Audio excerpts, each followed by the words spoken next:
आज हम बात करेंगे कोलाइटिस के बारे में, जिसे हम अल्सरेटिव कोलाइटिस के नाम से भी जानते हैं, क्योंकि इसमें जो हमारी क्लोन होती है, बड़ी आंत होती है, उसमें अल्सर होने की समस्या हो जाती है, उसमें घाव या फिर छाले होने की समस्या होती है, इसलिए हम इसको अल्सरेटिव कोलाइटिस भी कहते हैं। ठीक है, अल्सरेटिव कोलाइटिस जो है वो हम आईबीडी इन्फ्लामेटरी बाउल डिजीज़ का एक टाइप है। आईबीडी के बारे में आपको जानना है तो इसके लिए हमने वीडियो अलग से बनाया हुआ है, आईबीडी किसे कहते हैं या फिर इसके टाइप्स, सिम्टम्स, कॉज के बारे में लिंक डिस्क्रिप्शन में दिया हुआ है, आप वहां जाके वीडियो देख सकते हैं आईबीडी किसे कहते हैं इस बारे में। आईबीडी दो टाइप्स का होता है, क्रोन्स डिसीज और अल्सरेटिव कोलाइटिस। इस वीडियो में हम बात करेंगे कोलाइटिस के बारे में, जिसे हम अल्सरेटिव कोलाइटिस भी कहते हैं। जैसे ही आप नाम से भी जान सकते हैं, अल्सरेटिव कोलाइटिस, अल्सर मतलब होता है जख्म या फिर घाव। कोलाइटिस दो शब्दों से मिलकर बना होता है, क्लोन प्लस टिस। क्लोन का अर्थ होता है बड़ी आंत, टिस मतलब होता है सूजन। इस प्रकार अल्सरेटिव कोलाइटिस का मतलब होता है बड़ी आंत में सूजन का होना, घाव या फिर छालों का होने को हम अल्सरेटिव कोलाइटिस कहते हैं। जिस प्रकार से आप देख सकते हैं, ये क्लोन है बड़ी आंत हमारी। अल्सरेटिव कोलाइटिस, कोलाइटिस होने की समस्या में जो इसका इंटरनल फेस है, जो इस प्रकार से इसमें छाले हो जाते हैं, इस प्रकार से दिखाई देता है। और जब क्लोन नहीं होते, जब कोलाइटिस नहीं होता है, तो इस प्रकार से हमारी अंदरूनी जो फेस होता है वो बिल्कुल हेल्थी क्लियर होता है। लेकिन कोलाइटिस होने की समस्या में इस प्रकार से उसमें छाले या फिर घाव होने की समस्या हो जाती है।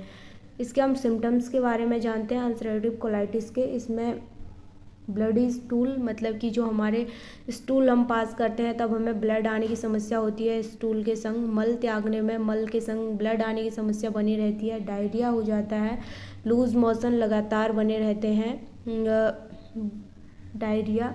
रेक्टल पेन, जो हमारा रेक्टल एरिया होता है उसमें बहुत ही जो हमारा गुदा द्वार एनस रीजन होता है वहाँ बहुत ही रेक्टल पेन, बहुत ही पेन, दर्द महसूस होता है, जलन।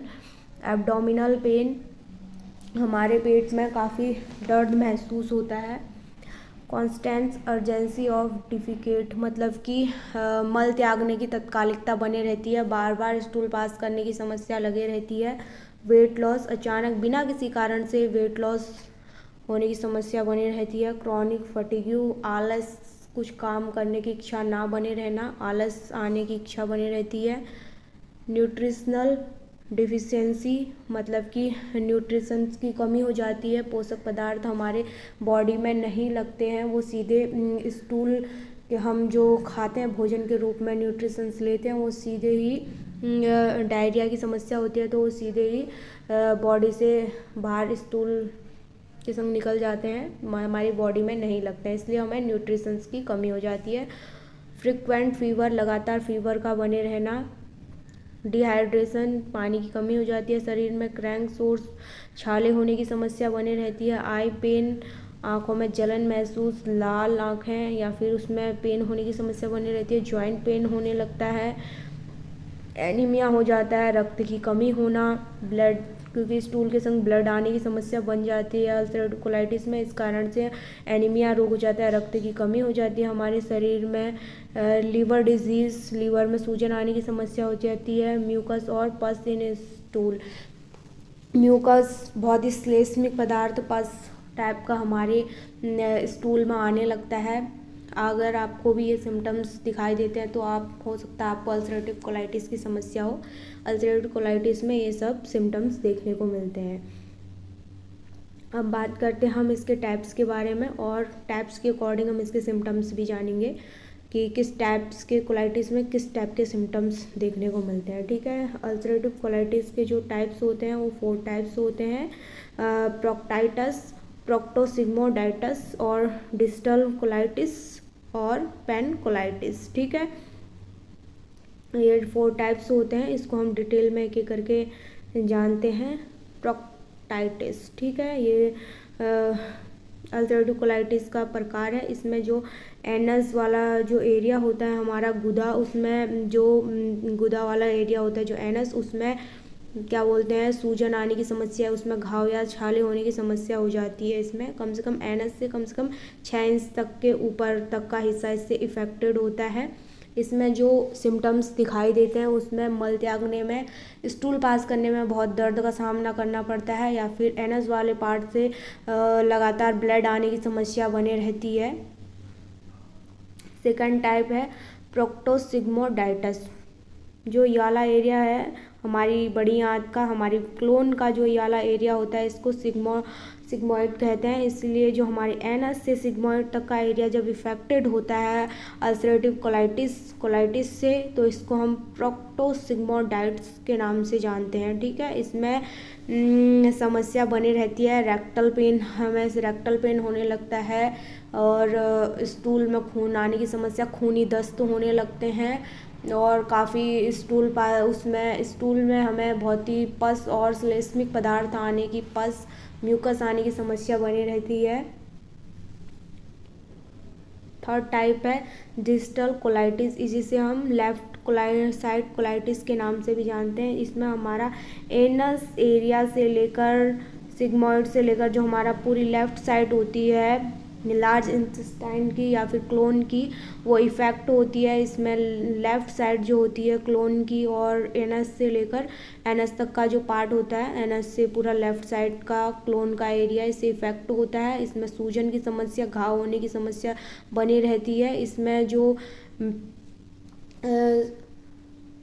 सिम्टम्स दिखाई देते हैं वो होते हैं भूख की कमी, लेफ्ट साइड हमारे जो अमाशय के लेफ्ट साइड में काफ़ी पेन, जलन महसूस होती है, उल्टी आने की समस्या, वॉमिटिंग होने की समस्या बनी रहती है। इसमें हमें आलस फील होता है, डायरिया की समस्या बनी रहती है, या फिर इसमें क्या बोलते हैं ब्लड आने की समस्या होती है। ठीक है, और इसका जो टाइप 4 है उसको पेनकोलाइटिस कहते हैं। पेनकोलाइटिस में हमारा लार्ज इंटेस्टाइन पूरा इफेक्ट होता है, उससे हमारा एनस तक का रीजन, मतलब जो हमारा एनस तक का एरिया होता है वो पूरा इफेक्टेड होता है, एनस से लेकर पूरा लार्ज इंटेस्टाइन, इसको हम पेनकोलाइटिस कहते हैं। इसमें पूरी इंटेस्टाइन में स्वेलन की समस्या हो जाती है, पूरी उसमें सूजन आने की समस्या हो जाती है, पूरी रेड कलर की उसमें घाव होने की समस्या हो जाती है। इसमें इंसान को खाने की इच्छा, बिल्कुल भूख ना लगना, या फिर बार बार स्टूल आने की समस्या और फीवर आने की समस्या लगे रहती है, वॉमिटिंग आने की समस्या बनी रहती है, और डायरिया की समस्या हो जाती है, डिहाइड्रेशन की समस्या हो जाती है। या पेनकोलाइटिस के ये सब सिम्टम्स हैं। हम इसके कॉज के बारे में बात करेंगे अब।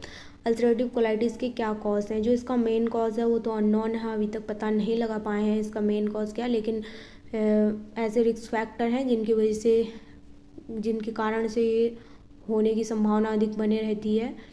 उसमें है ऑटो इम्यून कंडीशन, मतलब कि जो हमारी प्रतिरक्षा प्रणाली होती है वो अपने ही ऊतकों को, या फिर जो शरीर में ऊतक उपस्थित होते हैं उनको रोग का कारण मान लेती है। जो रोग का कारण होते भी नहीं, उन टिश्यूज़ को, उन ऊतकों को क्या समझ लेती है कि ये रोग का कारण है, और उनको डिस्ट्रॉय करने लगती है, और अपनी ही कोशिकाओं को, प्रतिरक्षा तंत्र जो हमारा इम्यून सिस्टम होता है, जो हमारी रक्षा करने का काम करता है, हमारे बैक्टीरिया से, वायरस से, तो खुद की टिश्यूज़ को, खुद की ऊतकों को डिस्ट्रॉय करने लगता है, जिससे हमें अल्सरेटिव कोलाइटिस होने की संभावना बनी रहती है। जेनेटिक 60 से 70% जो अल्सरेटिव कोलाइटिस की समस्या वो जेनेटिक होती है। जेनेटिक मतलब कि आनुवांशिक जीन्स के कारण, DNA के कारण अपने पेरेंट्सों से उनके बच्चों में आने की संभावना बनी रहती है, या फिर फैमिली हिस्ट्री में कभी किसी को हुआ हो तब अल्सरेटिव कोलाइटिस होने के अधिक चांस होते हैं। डाइट, हमारे भोजन, खाद्य पदार्थ जैसे कि नॉनवेज वगैरह खाने से अल्सरेटिव कोलाइटिस की होने की समस्या होती है, क्योंकि नॉनवेज में जो होता है वो एमिनो एसिड अधिक मात्रा में पाया जाता है, उसमें सल्फर अत्यधिक मात्रा में पाया जाता है, जिसके कारण हमें अल्सर होने की समस्या अधिक बनी रहती है। जो सल्फर हाइड्रोजन से क्रिया करके क्या बना लेता है, हाइड्रोजन डाइसल्फाइड। ठीक है, तो जिसका नेचर जो होता है बहुत ही एसिडिक होता है, इस कारण से अल्सर होने की संभावना बनी रहती है। लाइफ स्टाइल, मतलब लाइफ स्टाइल में पूरी एक्टिविटी हमारी, उसके कारण हमारा स्मोक करना, स्मोकिंग वगैरह, इन सब से अल्सरेटिव कोलाइटिस होता है।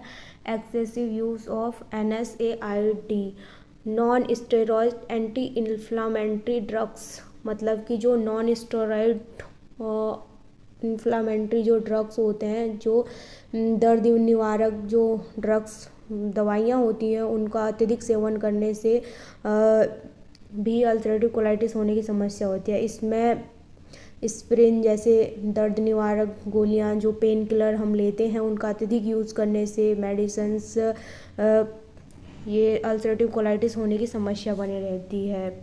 ठीक है।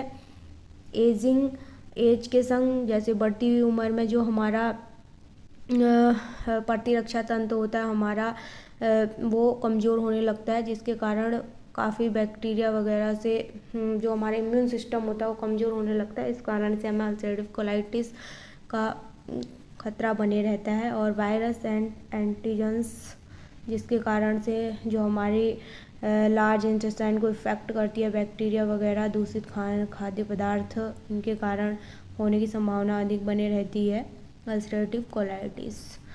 इस प्रकार आई होप आपको समझ में आया होगा अल्सरेटिव कोलाइटिस किसे कहते हैं, इसके टाइप्स, इसके कॉज, सिम्टम्स के बारे में। वीडियो अच्छा लगा हो तो लाइक और सब्सक्राइब करना ना भूलें। Thank you everyone.